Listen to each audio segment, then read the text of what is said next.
What is up, beautiful people? It's your girl Cam, and I'm back with another video.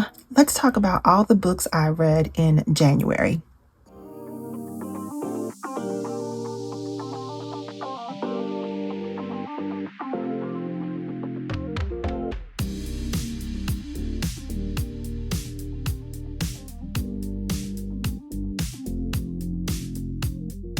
All right, what is up, y'all? My name is Cam. This is Piece of the Plans, and I am so excited to have you here visiting my channel. Thank you so much for stopping by.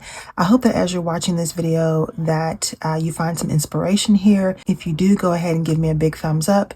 Don't forget to subscribe and click the notification bell so you'll be notified every time I post new content right here for you, because you don't want to miss this reading journey this year, y'all.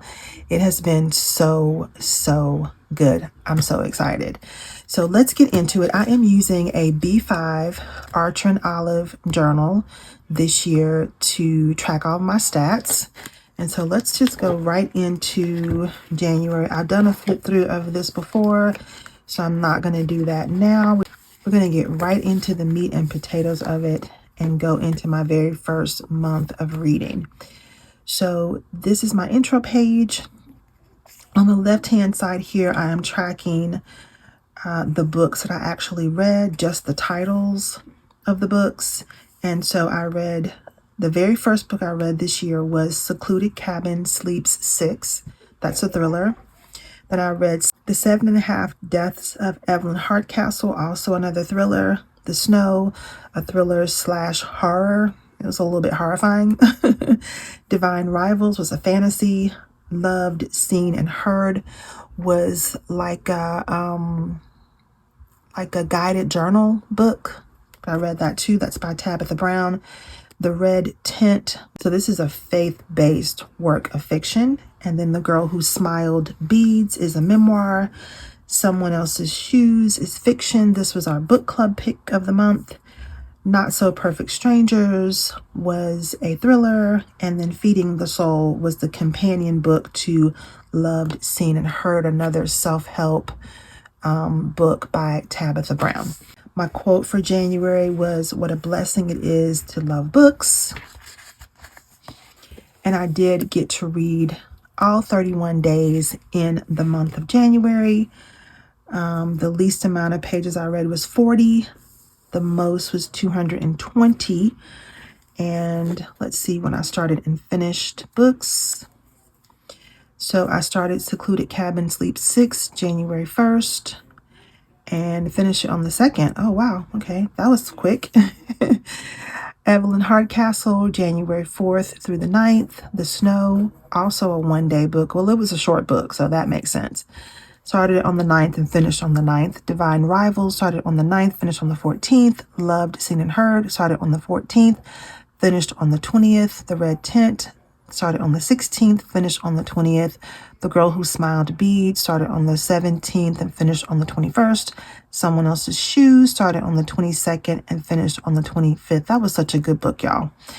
Not So Perfect Strangers started on the 27th of January, finished on the 30th, and Feeding the Soul started it on January 30th and finished it on the 31st. So here is where I documented the first lines of some of the books that I liked. And here are my numbers for the month. The total books read was 10. Total books bought was 5.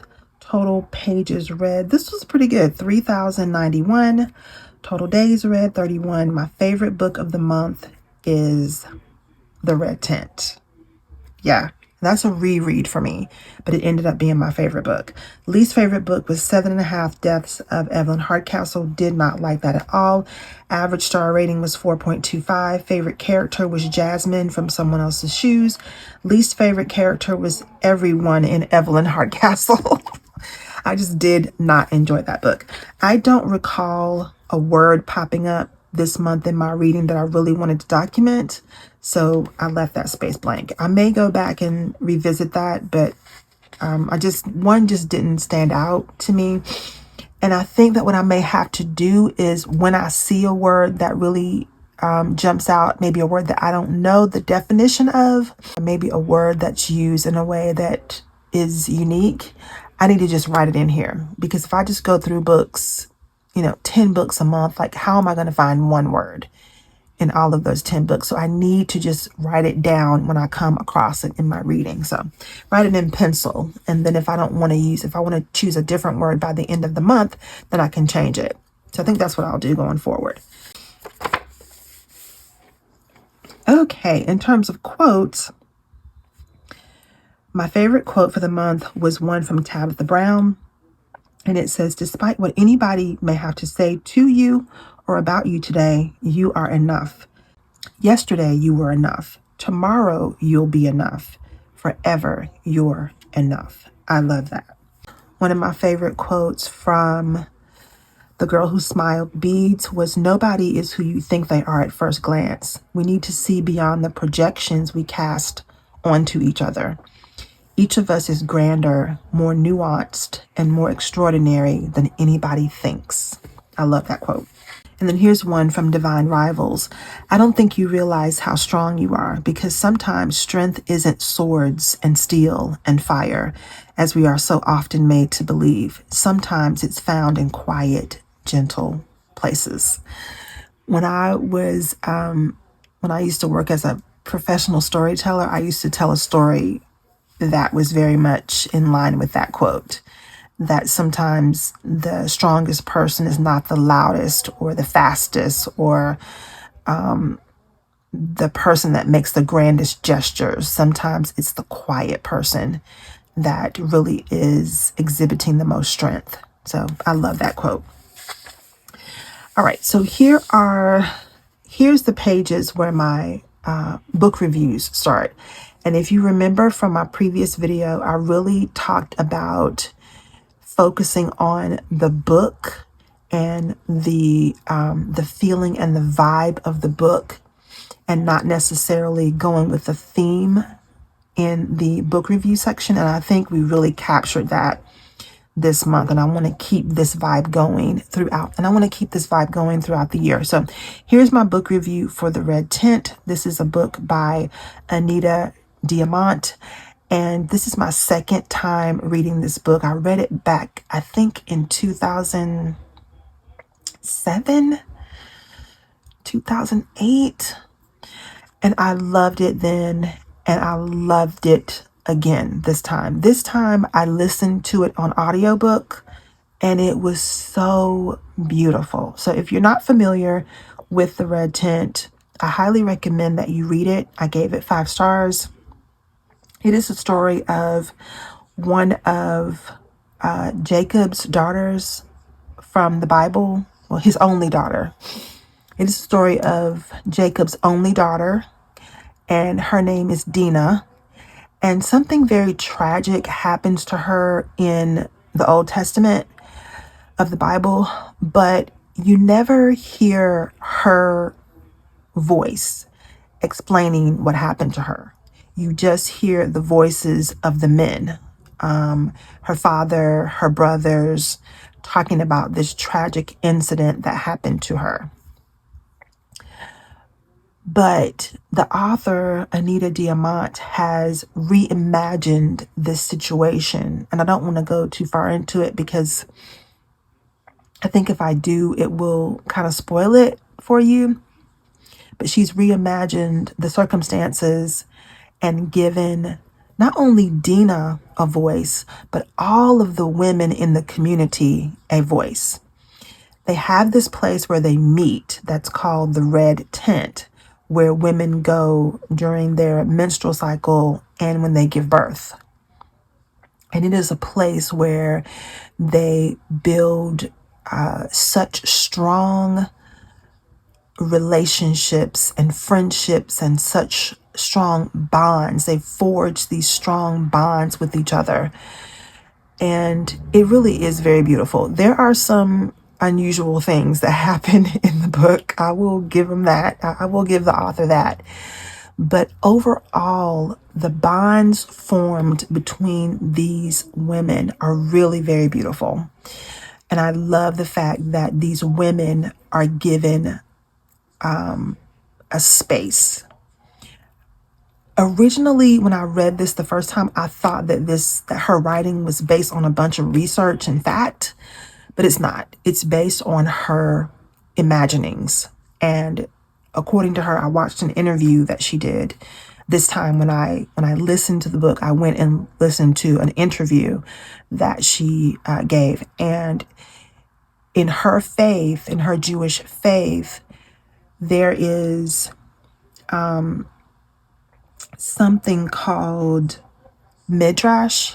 I hope I'm saying that right. Midrash, where you can kind of explain or expound on the text. And I think if I'm understanding her correctly, that you can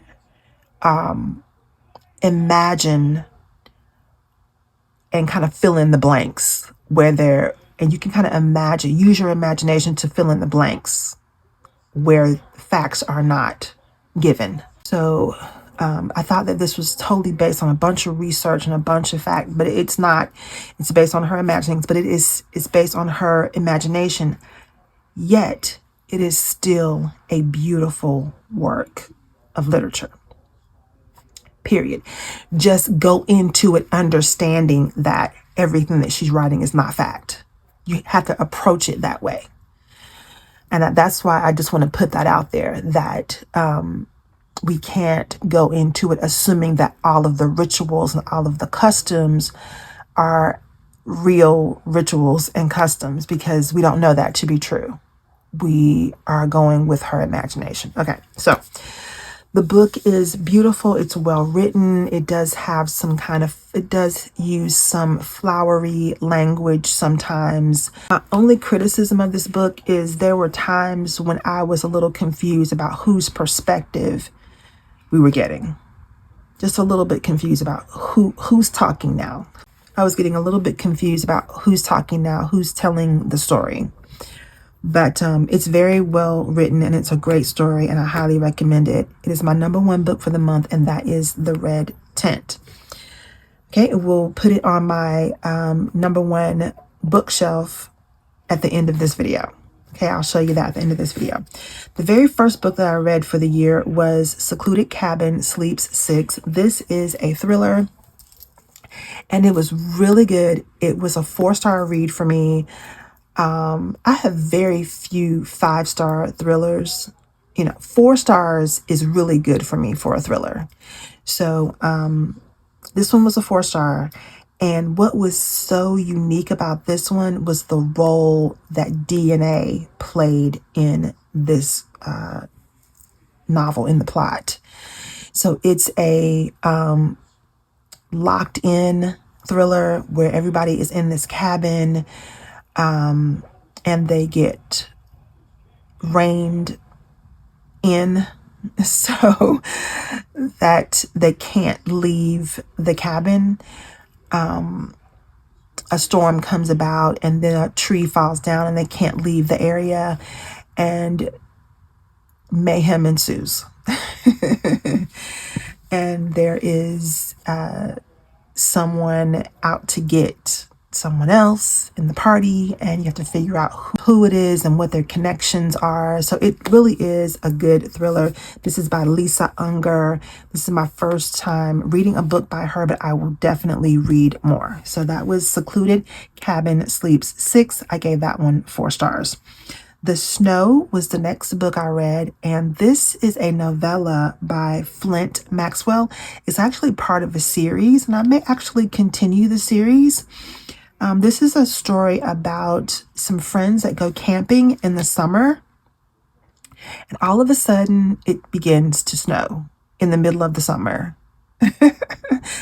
And then people start behaving very strangely who go out in the snow. So that's all I'm going to say about it. It starts off kind of like a locked room thriller. But then it expands out past that, but it really was very well written.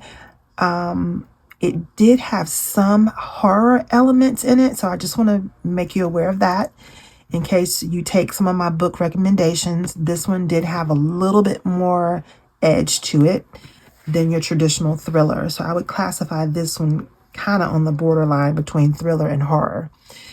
I gave this one 3 stars, and only because I felt like the introduction to all the characters in the beginning was way too long.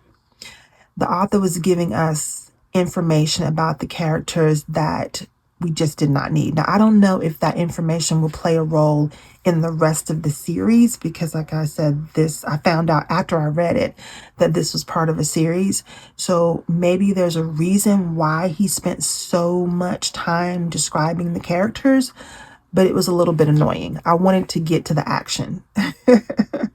So it could have been a 4-star read, but that intro part was just too long and drawn out for me. Having said that, it's a very good book. Very good book. So I do recommend it. I gave that one 3 stars. The next book I'm going to talk about is Divine Rivals. This was my first fantasy of the year. This one is by Rebecca Ross, and I really enjoyed it. I wanted this one to be my #1 book of the month. It just did not give me that 5-star feeling. It was really well written though. And it's a great fantasy. It just, you know how a book just gives you that 5-star gut feeling, you know it's a 5-star. It didn't give me that, but it did give me like 4.5 stars. Okay, so this is a story, a fantasy about 2 writers who end up communicating with each other through magical means. And they live in this society where good and evil has been pitted against each other. And there's a war going on in their society. And people are taking sides and deciding who they're going to support.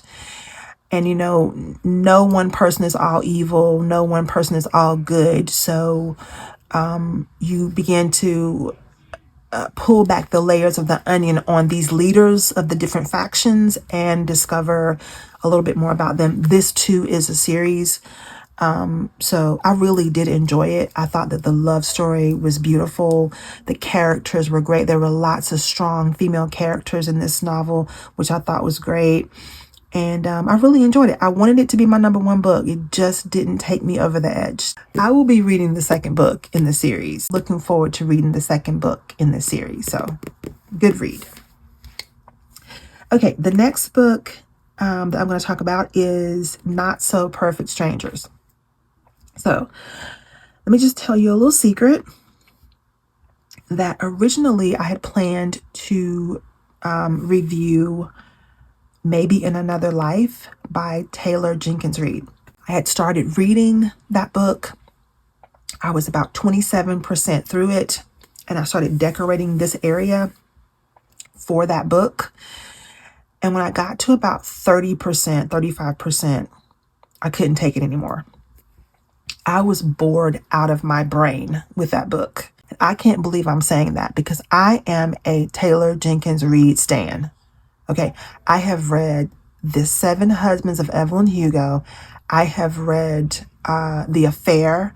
I have read Carrie Soto is Back. I have read Malibu Rising. And I loved every one of them. I never thought that I would read a book by Taylor Jenkins Reid that I did not like. But I did. I think this must have been one of her earlier works.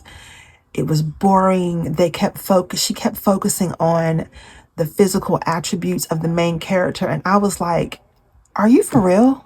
Are we going to spend the entire book talking about her boobs and her hair? Like, are we for real right now? Because I don't care. Like, it was annoying how much she kept referring to this main character's physical features. I was literally annoyed by it. I understand describing how people look, but this character seemed so vapid and empty and hollow. I was annoyed by her, and I was annoyed by the writing. So guess what? I DNF'd it, and I found another book to read, and that sticker that was on here for Maybe in Another Life was kindly covered up by all of these stickers for Not So Perfect Strangers. A much more exciting, interesting read. This one is by J.S. Stratton, and it is about two women who are having difficulties in their relationships with their husbands, and they happen to meet each other one dark night. And how much can I tell you about this? I think there's some things indicated on the book cover. I listened to this on audiobook, but they develop a strange relationship related to their husbands that are giving them trouble. What I will say is there are two main characters, Madison Gengel and Tasha Jenkins. And Madison Gengel is completely unhinged. She is unstinking hinged in this book. Like, with friends like her, who needs enemies? Okay, that kind of unhinged. Seriously. I loved every single minute of this book. I gave it 4 stars only because the ending was good, but it wasn't as twisty, thrillery as I thought it was going to be. Like this, the whole lead up to it, we were rocking and rolling and getting to the ending, and I really thought that there was going to be a twist. I had come up with 2 or 3 different twist endings that I thought would have been great. And I didn't get any of those. It was a good, solid ending, but it wasn't twisty, turny, shocking like I was hoping it was going to be. That's why it didn't get a 4.5 or a 5 stars, but I did give it 4 stars, and I do recommend it. It was well written, and I will definitely read more from this author. I just hope that she will take some risks and take some chances with her endings and give us some twistier endings. But I really loved that book. It was good. Okay, the next book is The Girl Who Smiled Beads. About a year ago, someone recommended that I read this book. I don't know what took me so long to read it, but it was really beautifully written. So this story is about Clementine Wamaria, who is a refugee from Rwanda. And like, really, do I need to say more? Because the civil unrest in Rwanda was horrific. To think that she was a child, a little child, escaping that type of terror and trauma and violence in her home country. And I appreciated so much how Clementine told us the story about her family and her home before the war broke out. The love, the joy, the fun they had together as a family, because it was directly juxtaposed against the life that she ended up living. Like, she had a very middle class life in her hometown.